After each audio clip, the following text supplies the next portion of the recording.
The Internet, a miracle of modern engineering.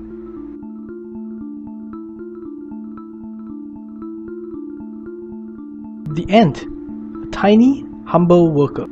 What could these two things possibly have in common? Let us first understand how the Internet works.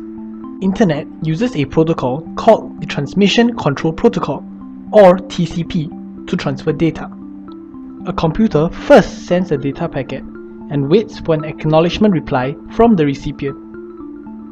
Once it receives the reply, it then sends the remaining packets at a rate that depends on how quickly the reply was received. If a reply is not received after some time, the connection is closed, or in simpler terms, the connection times out.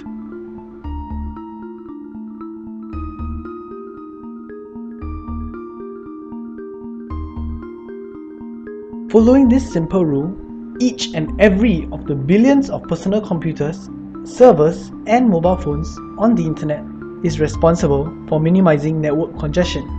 The TCP was first published in a paper in 1974. However, such a protocol has in fact already been established for millions of years. In the ants system, a first wave of ants are sent to forage for food in different directions.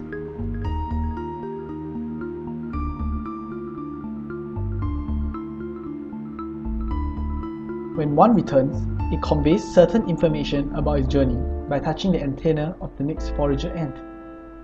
The next ant then decides, based on this information, whether or not to go out. It is likely that such a system developed because the harvester ants live in the desert, where food is scarce and conditions are harsh. Such a protocol allows the ants to reduce casualties and improve food gathering efficiency without the need of an overall manager. As we can see, through simple individualistic behavior, both the harvester ant colonies and the Internet achieve complex task optimization without wasting resources on a centralized management, which increases exponentially with the complexity of the system.